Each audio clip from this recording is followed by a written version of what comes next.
We are live, maybe. I am, at this moment, on stage, on the Carnivalation, on the actual stage, but I will soon be running off that stage and into this dinky little cabin with jokes. So just give me a second to do what I always do before I start the monologue, take off my pants. The prudes at Carnival always make me wear them. It's terrible. Let's start the show. Yay. Since 2020, we've done plenty of virtual comedy shows online, and though the virus is slowing, we'll keep going because we've still got lots of hydroxychloroquine and ivermectin.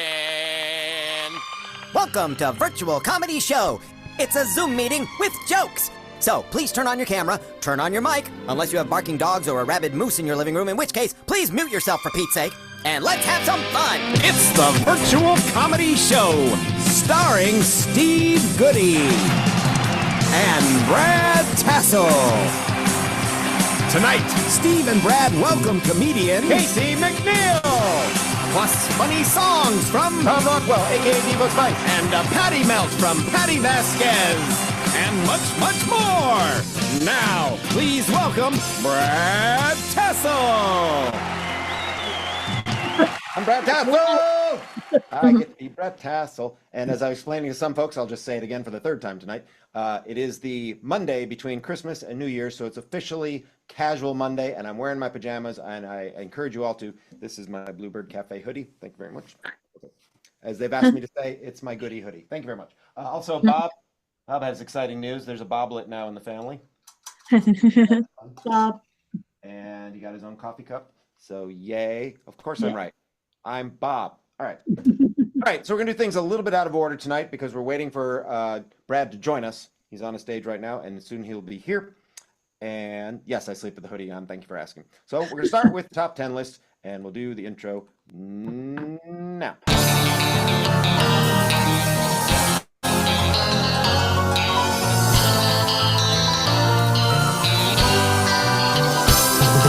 By the way, keep that music in mind because there's gonna be a quiz later.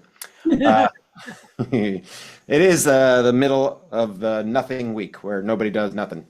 And so tonight's top 10 category is top 10 hard to return Christmas gifts. It wouldn't be Christmas if you weren't trying to take all your stuff back. So some things are easier than others. These are the top 10 hard to return Christmas gifts. Number 10, hungry hip replacements. Number 9, Rock'em Sock'em Rogaine. Number 8, coupon for the Christy Gnome pet sitting service. Pet sitting service, that's what I said. Number 7, Chick-fil-A coupon good on any Sunday. Number 6, $1.37 in Bitcoin. Number 5, which yesterday was 18 million in Bitcoin. The top 10 hard to return Christmas gifts. Number 4, healthcare CEO Barbie. Number 3, Barbie Dream House, on which you cannot afford the Barbie Dream homeowners insurance. Number 2, Caroline Levitt voodoo doll with extra pins. No, but hey, wait, I want to keep that.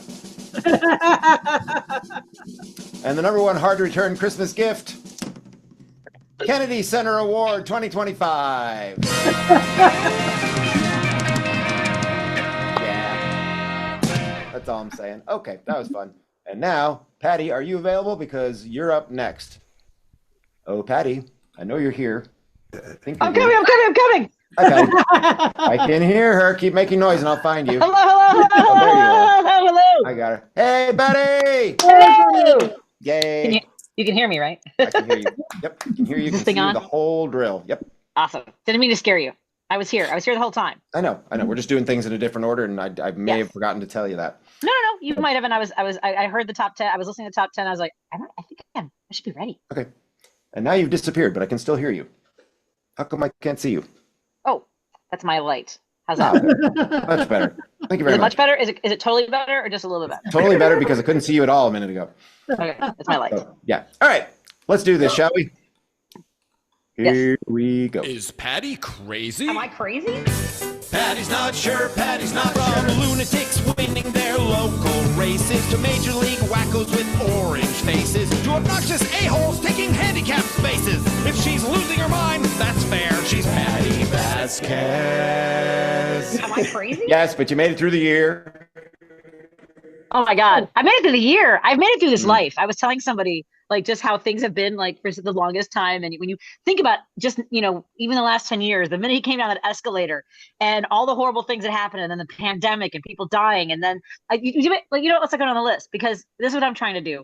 I'm trying to figure out, like I lay awake at night, just trying to figure out how to be better about handling all this.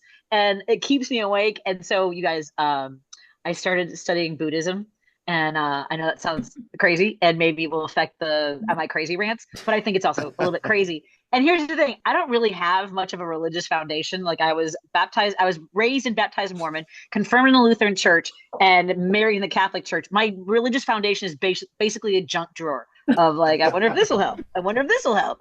So yeah, so I started listening to Buddhism and like trying to quiet my mind. And because here's the thing, the reason we do these rants is because I do go off into a tailspin. And I make the joke all the time when people say, you do so much, how do you keep your energy up? And I'm like, I'm like the Incredible Hulk.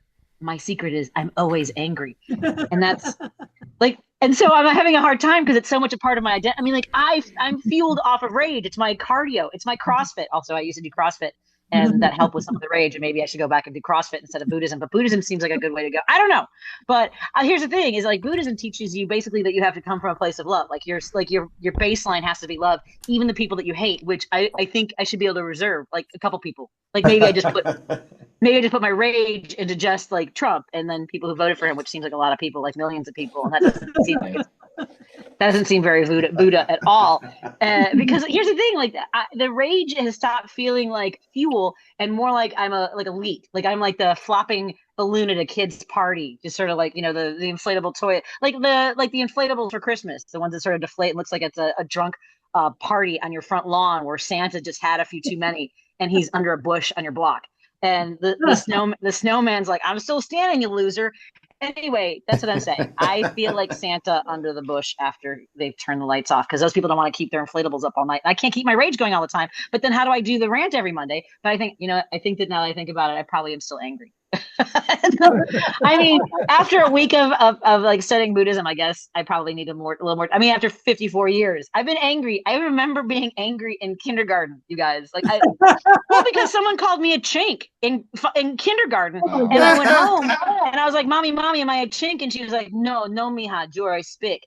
And so, like, I was still mad because he said a mean name and he didn't even get it right. So I'm just saying, we're talking about almost 50 years of trying to find my center and be less angry.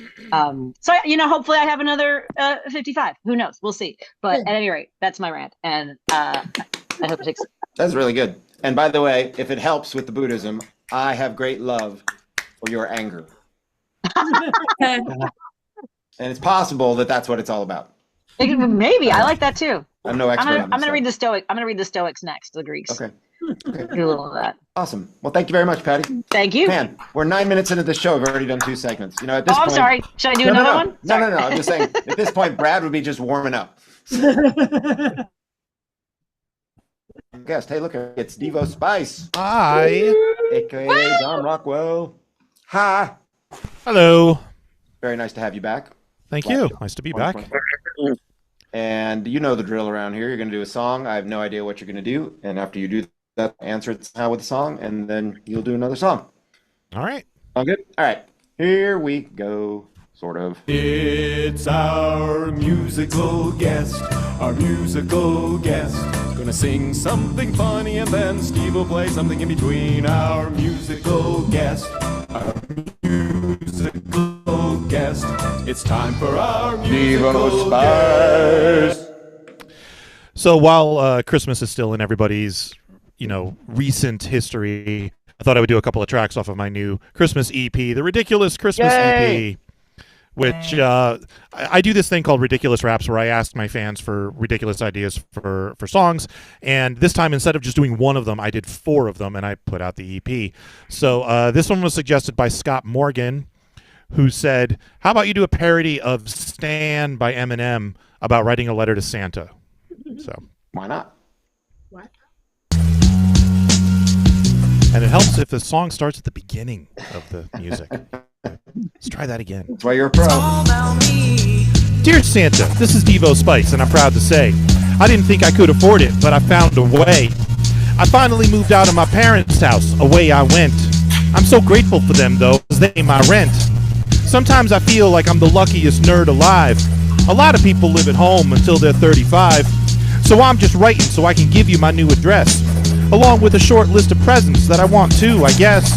Like a Switch 2 with that Donkey Kong game would be nice, and the Ass Blaster 5000 personal massage device. I sure hope you can bring me what's on my wish list, and I'll leave out some milk and cookies. Merry Christmas, man. It's Christmas Day, I'm wondering why. Got out of bed at all. The morning came, I looked for presents, but I got none at all. There's nothing jolly in my house. Big star atop my tree. It reminds me that it's all about me. It's all about me. Dear Santa, why didn't you come? I don't understand at all. I wrote you a letter. I even went to see you at the mall. The milk and cookies went untouched. Now they're stale and sour. I sat and stared at the empty space under my tree for an hour. I'm not mad, just disappointed at what you did, because you always came through for me every year when I was a kid. I wanted my first Christmas at my new place to be special. My mom says I'm special. Even my school says I'm special. So write me back, and please explain, because I'm so upset. And hurry up before I do something that you'll regret. And I know that may land me on the naughty list for next year, but I really need to understand just what's been happening here. It's Christmas Day, I'm wondering why. Got out of bed at all.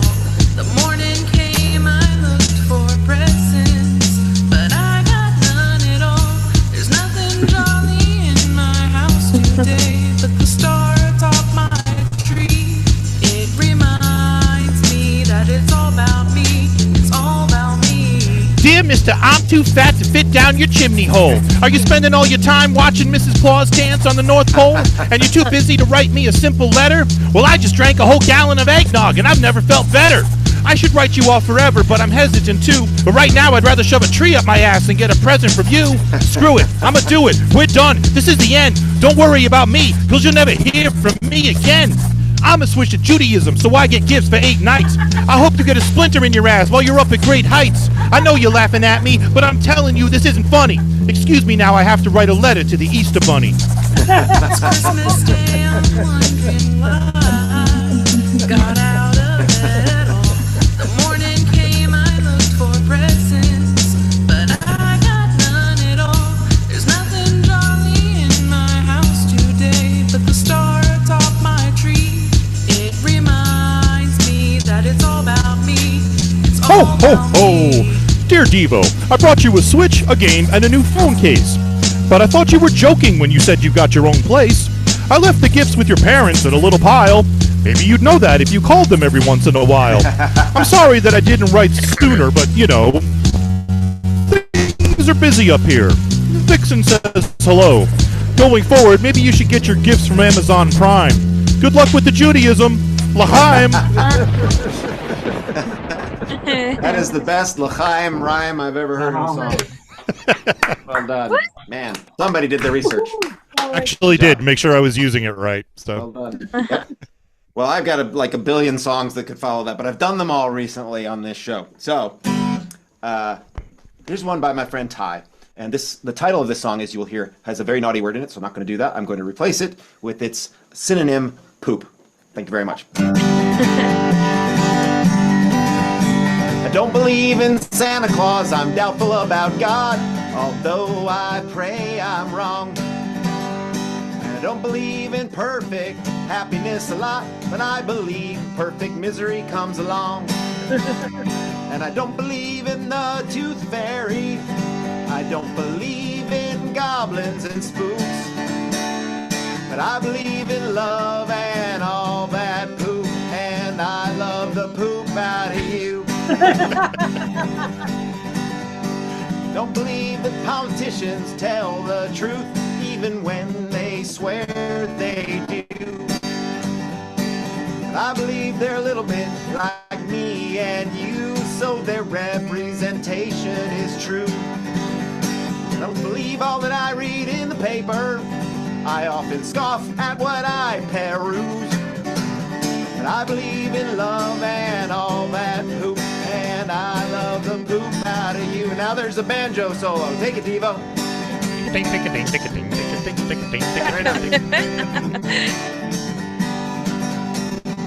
I don't believe decorum is always the best thing to do. Hey everybody, it's Brad, and I believe in love and all that poop, and I love the poop out of you.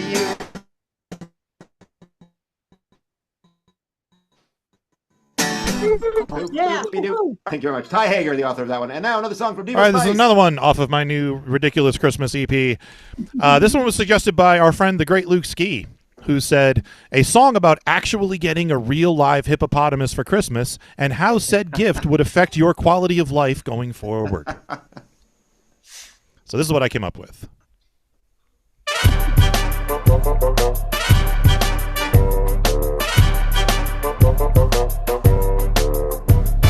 I wanted a hippopotamus as a gift. I know it's a lot of fuss, or not. Just go to the zoo, set one of them free, and then put it on a bus. See, it isn't that hard. Just bring it to me. It can live in my yard. We will deal with the HOA. You don't even have to send me a card. Christmas morning, I am awakened violently when my house started shaking. Nothing to see, just piles of debris, surrounded by sounds of everything breaking.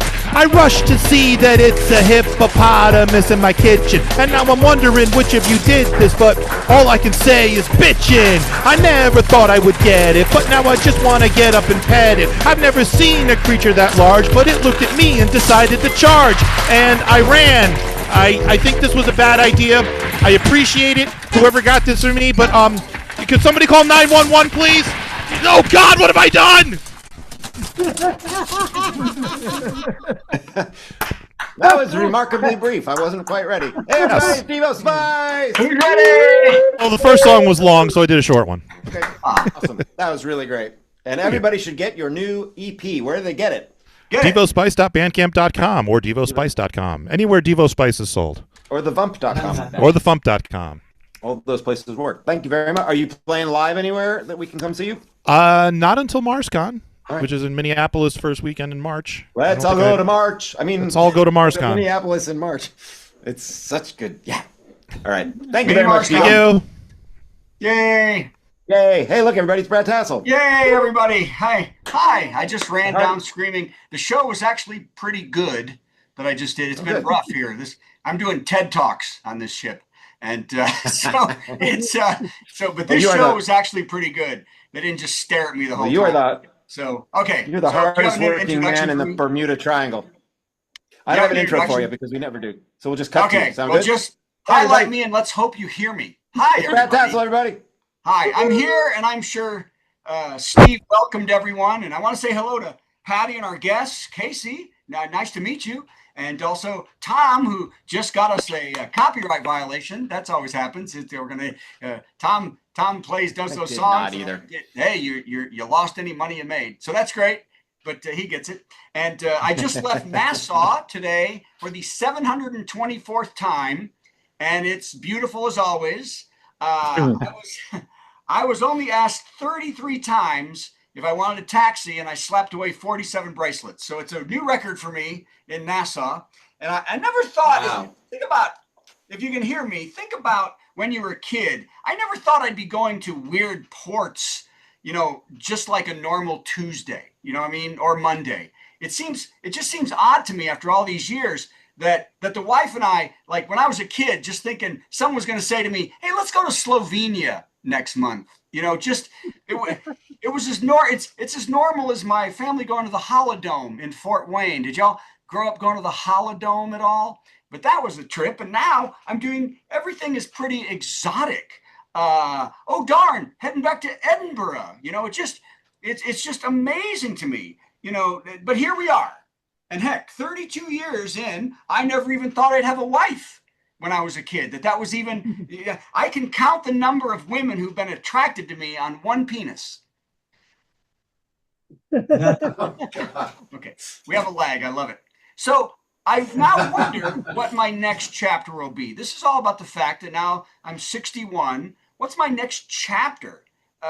Which is most likely the last chapter, because I can feel the page turning. I also hope that we're all here to see it unfold for all of us, doing this. So each and one of our friends, we can sit here and watch Brad decline quickly. I think that's what I'm saying here, that you can watch my health decline quickly and the jokes make less and less sense. So, okay, here we go. Everybody listen up. Trump met with Zelensky again to talk about the Orange Orangers' peace plans and to watch the president of Ukraine roll his eyes like a 15-year-old every time the tangerine lime machine opens his mouth. That's just, do you watch Zelensky? He's over there. Oh, geez, this is crap. I think at this point, it's Putin's plan to just wear Zelensky down with having to meet with Trump and see how futile the world is that we've elected the biggest twit that he can never win. That's how deep this is.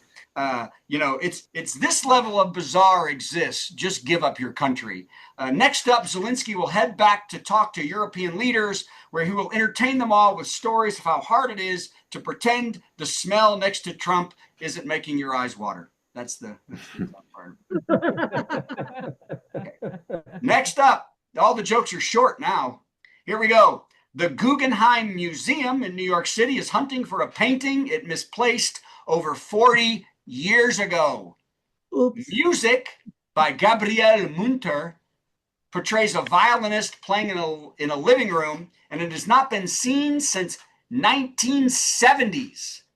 Curators say they would be able to find the work if he would just play louder.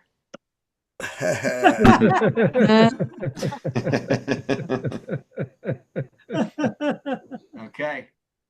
And now, this should have been the worst joke of the week, but here it is. 1950s sex goddess Brigitte Bardot passed away at 91. The mortician who brought her in said, "I'd still do her." Wow. That's rough, isn't it? I had a long day today. Warren Buffett will retire as CEO of Berkshire Hathaway at the end of 2025 at the age of 95.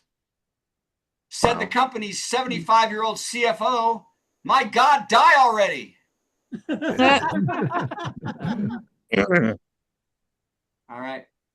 A growing number of shoppers are starting to question the value of luxury items and owning them. It's being called duh. Uber is denying allegations that sexual assault is rampant during their rides, even though drivers with multiple complaints are still driving. God. The company said their rides are 99% safe if you look like Hagrid and carry an Uzi. I think somebody's knocking on my wall to get me to be quiet. The guy next to me. So I've got 30 more. He's going to be in trouble. The New York Times has published these 7 questions to ask yourself to have a truly happy new year. Among them, when do you feel the most joyful? And what habit, if you continued, would give you the greatest benefit? The most crucial question people need to ask themselves in 2026 for a much better life: should I see if Rosie O'Donnell will let me move into her basement? She's in Ireland, everybody. Here we go. All right. We're almost done. That's how sad I am. In a poll in 1998, 60% of Americans said they were satisfied with the direction of the country. This year, the percentage stands at, anyone? 24%. 24%. Unchanged, though, 76% of Americans want to see the Epstein files. 76%. Okay, great. All right. Well, here we go. One more, and then the proverb of the week, everybody. You know, I always like to give some travel tips. So I recently found the list of things you should never do in foreign countries. Here are a few. Don't take photos without permission. Okay? In some places, it's not only offensive, but it's illegal to do that. Also, don't enter people's homes and think it's okay to just leave your shoes on. Because in a lot of places, you have to take your shoes off or they'll be offended. And the most important thing not to do in foreign countries, hold your sock up to a person's face and say, "Can you smell the freedom?" I got to stop doing that. I know. That was one of 40 of those I wrote, and that was the best one. That's how sad that was. I wrote like 40 of those. I just wanted to think of the dumbest one. That was it. Now the proverb of the week, and then we can start the show. Steve, are you ready with the top 10? Sure. Yeah, proverb of the week. Here it is. They say absence makes the heart grow fonder. Unless you talk to my cousin who says his absence makes his brother more attractive to his wife. Okay. Brad Tassell, everybody. Thank you. Brad Tassell. Next week, I'll be on my game. It'll happen. If that was off your game, I suggest you stay off your game because that was awesome. Stay off the game. Get off the damn game. That was really good. You did really well. Service. That was great. Oh, great. Now we and now the we get Wi-Fi to held meet up. a guy.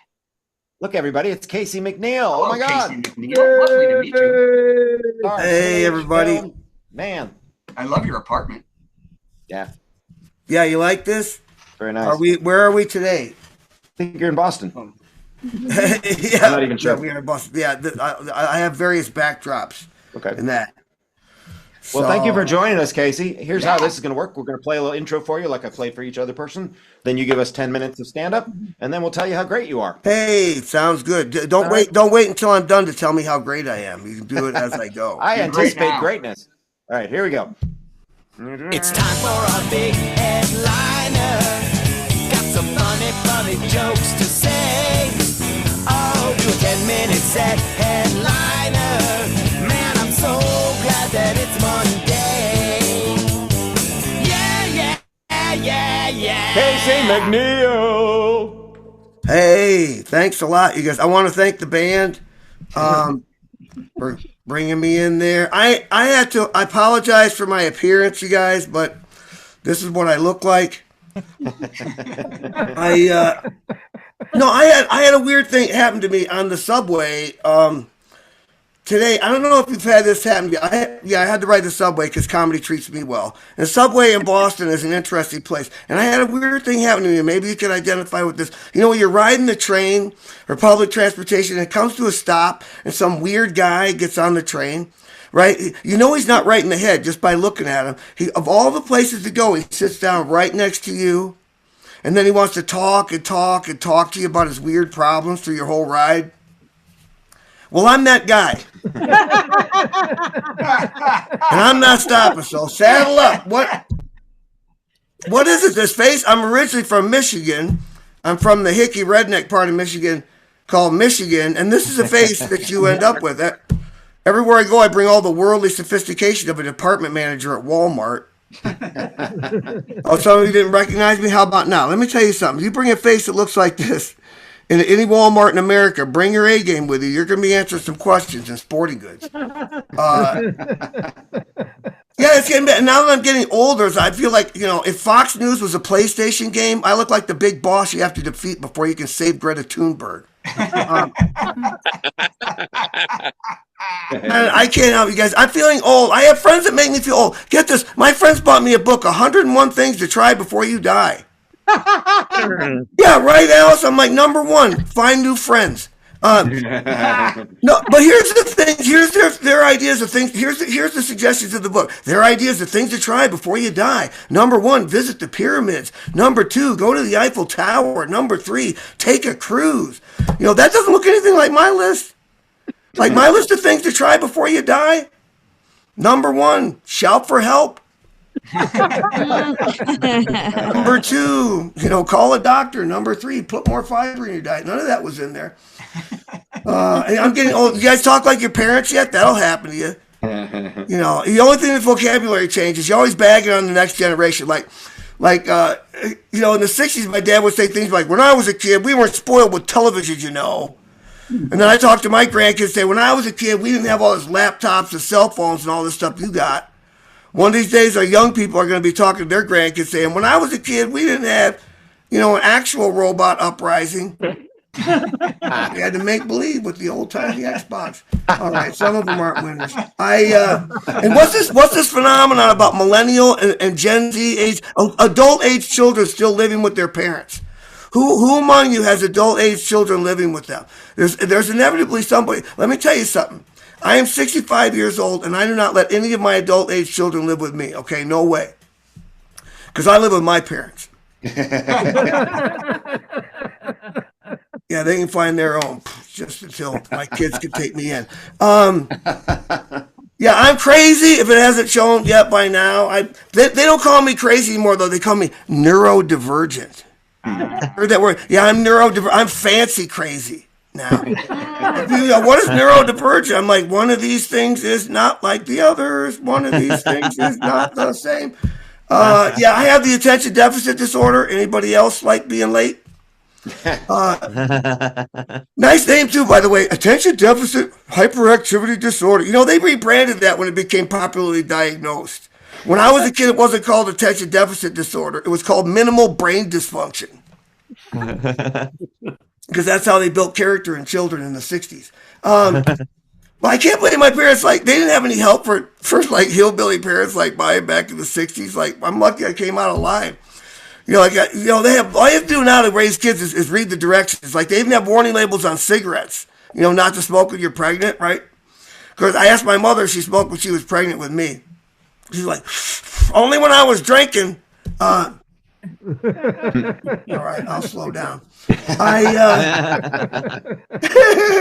Yeah, attention deficit disorder. Misplacing your keys. That's a nice entry level disorder. But I also have obsessive compulsive disorder.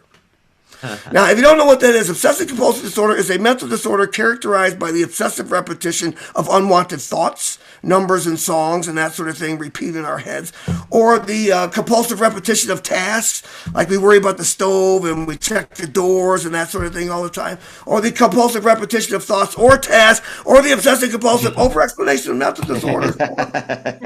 Unfortunately, I get distracted. My distractions are the only thing that save me from my obsessions. Now, you're messed up in the head when you have to use one of your mental disorders to relieve the symptoms of another one of your mental disorders. For example, let me explain. For example, when I'm in the grocery store having an OCD episode, the distractions are the only thing that stopped me from spending 3 hours picking out a lemon. But yeah, the next one might be better.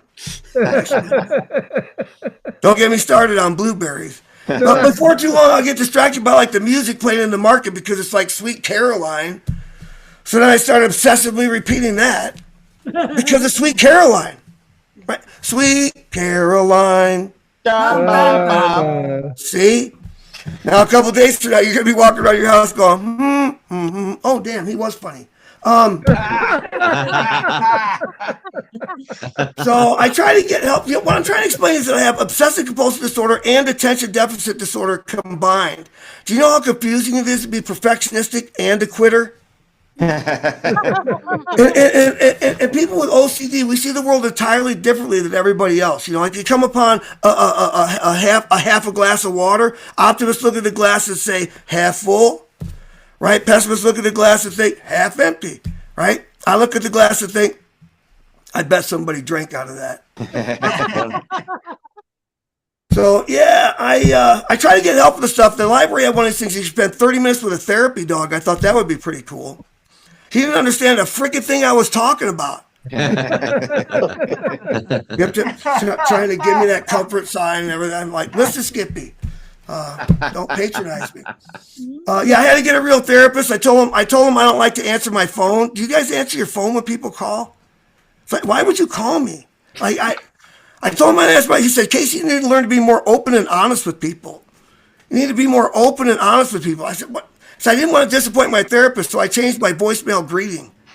So now if you call me up and says, hi, this is Casey.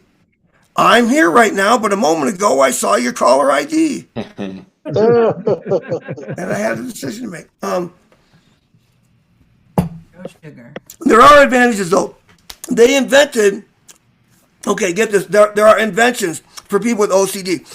Appliance makers have invented a stove you can control using your cell phone.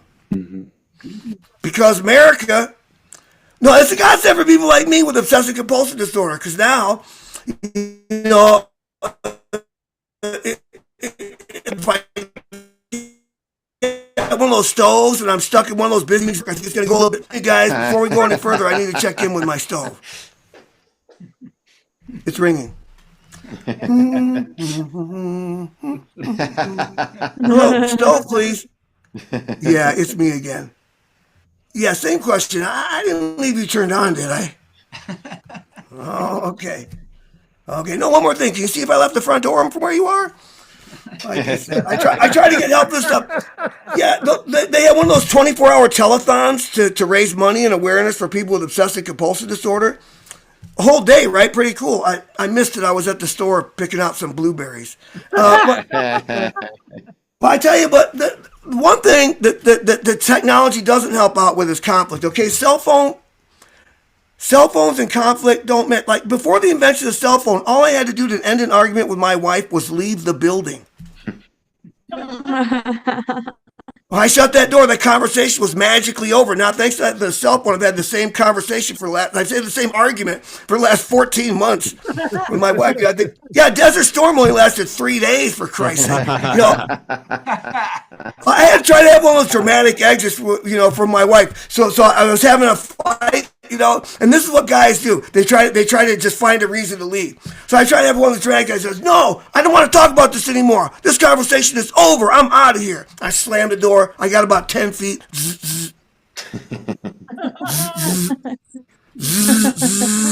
Oh, text message. Oh no, this conversation is not over. You know, I would turn the phone off, but I don't want to miss a call from the stove. You guys, that's all I'm going to do. My name's Casey McNeil. Thanks a lot. Casey McNeil. Man, Very good, sir. Wow. Nice job. Man, that was the greatest ever, man. Fantastic. very strong. The therapy dog joke is a classic. That is going to go down in history as the greatest joke ever. Good job. That was great. Although, I did say, if you want to, you can say, when you're talking to the stove, I feel like the left burner's still simmering. Okay, that's enough of that. So, Right. So you live in Boston. That is correct. I live in a tough neighborhood called Shots Fired. Okay, that's right. Yeah. I just this is not actually my house. This backdrop. It's a nice thing about Zoom is that I can be as wealthy as I want to be. I can look rich. And I can be in any cruise ship cabin. This is the how about that? Not the scow I went through, dripping walls. So I just worked with Jim McHugh a couple of weeks. You know Jim at all? Oh yeah, man. Jim and I are good friends. I headline at McHugh's Comedy Club quite often, actually. Oh, that is fantastic. And also we run shows at City Winery. Of course, he runs the Boston Comedy Festival. Yeah, no, he does it all. So yeah, I know. Boy, back in the day, just working with Ken Rogerson and Don Gavin, and I work Mike with him too. Don Gavin's about the only Godfather of comedy is about the only guy I don't work with because Don doesn't work all that much. But I work with Frank Santarelli. I work with Frank Santarelli from the Sopranos as a comic. Yeah. Ken Rogerson, Mitch Stinson. I don't know if you know any of those guys. Did you, now that we're talking comedy and nobody else cares? Tony Viveros, Tony V. Yeah. Did you know Matt Graham ever back in the day? Matt Graham. Tell me more. I don't think I know him. 87. No, I wasn't here back then. I didn't start coming here. I came here to play Catch a Rising Star in like 92 was the first time I ever came to Boston. That's still quite a ways back. I mean, that's still quite a ways back. But no, great. Yeah, Boston's a great town, and I've never worked there because I know I'll just never do well. So no, I'm just kidding. You gotta have confidence, man. The way to work kidding. Boston is to go to one of those bars with the chicken wire in front of it because Philly was always kind of a tough town too. I always used to work Philly, and that was always they were loaded for bear. Although not as bad as this ship. Let me tell you, it's been rough. I finally had a good show. This last show was good, but other than that, they've been staring at me. It's been terrible. So. Oh man, I actually it was a rude awakening when I came to Boston because I actually started doing comedy in Utah. That's where I started. Oh wow. Yeah, there aren't a lot of Mormon hecklers. You know, like my impression of a Mormon heckler is like, "Excuse me, you are somewhat less than we had anticipated." What year was that? So, that's 92 is when I started. So was- 90 October of 91. Was Johnny B still around, or Are you friggin' kidding me? Yes, that's where I started. I started. Johnny and I have been back. Johnny and I have been friends for years and years. He's one, and back in those days, that's when I opened for Mitch Hedberg, and all the great comics, came through there. And so I featured in that club. That was my home club. That was my home room. Johnny's and not dead. I traveled with Johnny to open for him all the time. Yeah. So Johnny's alive. He's still alive. Oh, he is alive. He is alive and well. He doesn't really. He doesn't do anything like in comedy really anymore. Every once in a while, he just does private shows, and he goes around and he has a regular gig where he hosts this. He hosts some annual meeting of underwater basket weavers or some such nonsense, and he makes so much money from it that he's just fine doing that, and he has no ambition for comedy. I kick him in the rear all the time. Now it's all dry bar. It's all dry bar, and there was another guy, Terry. Yeah, well, you know who dry bar is Keith Stubbs, man, from Wise Guys. Yeah, Keith got me in. He's another guy from back in the day. Yeah, well, but he's got a Vegas club now. I mean, I know. We stopped the show talking about this. Steve's about to fall asleep, but I. Oh, sorry. Yeah, okay. Johnny B introduced me to Marie Osmond because they had the same. Oh yeah, me too. Yeah, and Maria hated me. Oh my God, nobody's hated me more than her. And I mean, from meeting her, he's like brings me in the kitchen. Brad, I'd like you to meet Marie Osmond. I went, Marie Osmond. I said, you have been, my crush all my life, and she went, so? And then she walked out and she didn't even talk to me. She could have cared less. I don't know. Maybe she was on the drugs. I don't know. But yeah, old Johnny B. I used to do that club twice a year and New Year's sometimes. Just, the old Johnny B's. Yeah, man, that's wild. Utah. All right, kids. Hi. Well, that was super. Well, thanks for giving us that walk down memory lane, you guys. We'll do some more of that at the end of this thing when we all chat. When we're off the air, we can do more. So, okay. Well, thank you, sir. Got to tell the affiliates we're going long. All right. Guess what? It's time for another dumb thing. Let's see if I can find it. There it is. How about another dumb song from Steve for no reason? It's an odd night when not only do I follow the musical guest song with an apropos song, but I'm going to follow the headliner with an apropos song. I just turned 60, which means it's time for my second colonoscopy. So here's a song I wrote 10 years ago, just before my first colonoscopy. And yes, that's right. It is lip sync time. Let's do this.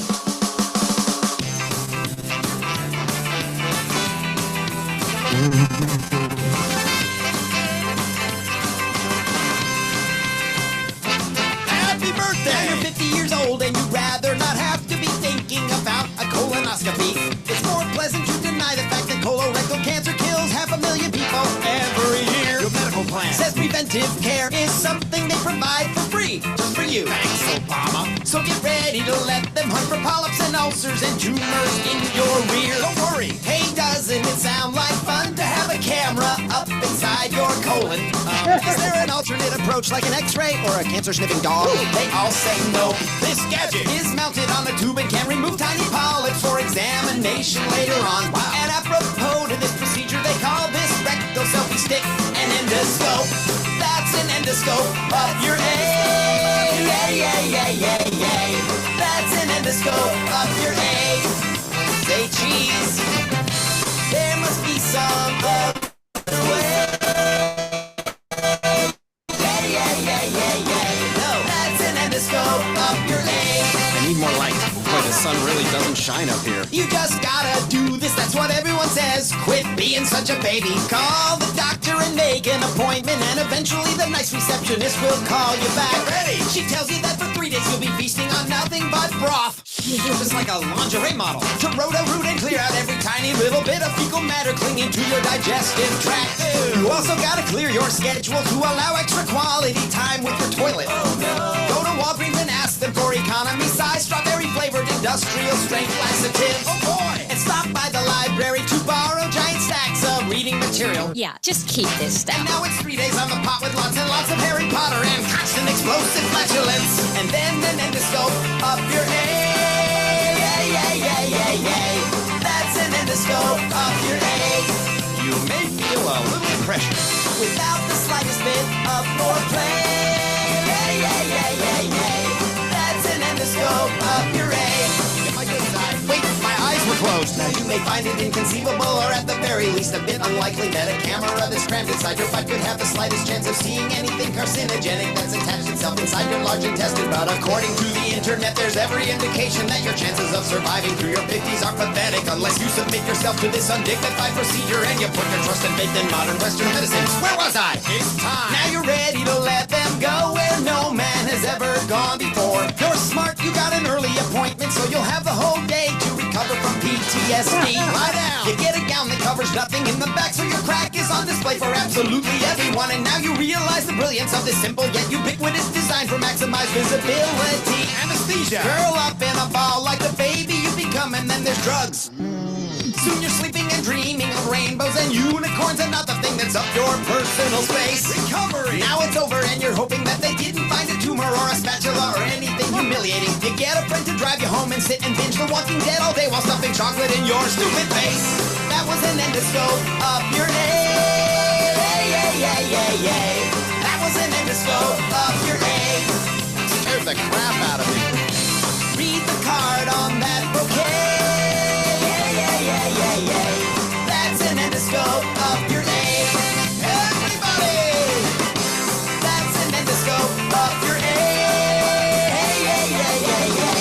That's an endoscope up your Now just the pharmaceutical salespeople. You want to grow old like George Takei.